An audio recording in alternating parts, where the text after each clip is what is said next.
గ్రహాల్లో వచ్చేసి నెంబర్ 7 వచ్చేసి కేతు అంటారు. కేతు అనేసరికి ఇట్స్ ఏ ప్లానెట్ ఆఫ్ మోక్షం అంటారు, ప్లానెట్ ఆఫ్ స్పిరిచువల్.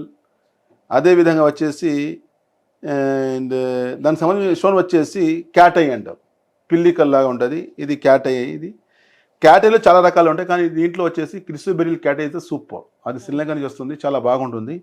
క్యాట్ సేవలో వచ్చే లాభాలు వచ్చేసి మొదటిగా నెగిటివ్ ఫోర్స్ అన్ని బయటికి తీస్తుంది. ఒకవేళ మనిషి లోపల నెగిటివ్ ఫోర్సెస్ ఉన్నాయి, చాలా బాధపడుతున్నారు, ఎక్కువ టెన్షన్ ఉంది, భయం ఉంది, ఫియర్ ఉంది, ఇన్ఫీరియారిటీ కాంప్లెక్స్ అంటారు కదా, నేను చేయలేను, ఆయన దగ్గర అబిలిటీస్ ఉంటాయి, ఉన్నా కూడా నేను చేయలేనేమో, నా వల్ల అవుతుందా లేదా, నేను ముందుకు రాలేను అని చాలా బాధపడ, అలాంటి వాళ్ళకి ఇది క్యాట్స్ చాలా బాగా పనిచేస్తుంది.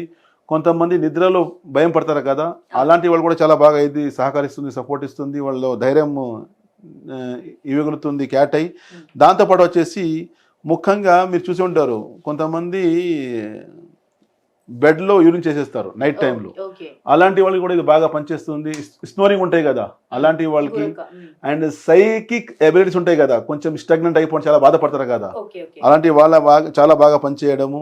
అండ్ ఫైనాన్స్ స్టక్ అయిపోతుంది, డబ్బు చేతికి రావు, అప్పు ఇచ్చింటారు, ఆ డబ్బు వెనుక రావు, చాలా బాధపడతారు, అలాంటి వాళ్ళు కూడా చాలా క్యాట్స్ బాగా పనిచేస్తుంది. సో ఇది వచ్చేసి కేతుకి సంబంధించింది. Conclusion, it's symbol of spiritual, symbol of development, symbol of ఒక prosperity, symbol of health, psychic ability strong చేయడం, అన్ని రకాలుగా ఇది బాగా పనిచేస్తుంది క్యాట్ అయి. సో ఇది వచ్చేసి క్రిస్టోబెరిల్, ఇందులో కార్డ్స్ కూడా వస్తాయి, ఆ కార్డ్స్ క్యాట్స్ అయ్యి వేరే రకాలు పెట్టుకుంటే అంత ఇంపాక్ట్ ఉన్నది.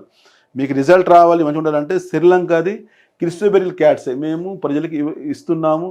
బికాజ్ ఇది మాకు డైరెక్ట్ యాక్సెస్ ఉంది కాబట్టి, నో ఎనీ అదర్ మధ్యలో మీడియేటర్ లేకుండా డైరెక్ట్గా తీసుకొని వచ్చి మేము ప్రజలకి ఇస్తున్నాం. సో ఆ విధంగా వాళ్ళు వచ్చి మా దగ్గర క్యాటరీ కూడా తీసుకోవచ్చు. కానీ ఇన్ని చెప్తున్నాం కదా, మీ ఇన్ఫర్మేషన్స్ పెట్టుకునే ముందు ఫస్ట్ మీరు తెలుసుకోవాలి, నాకు ఇది కలిసి తెలుసుకుని మళ్ళీ మీరు ఫాలో అవ్వాలి, అట్లా ఉంటుంది.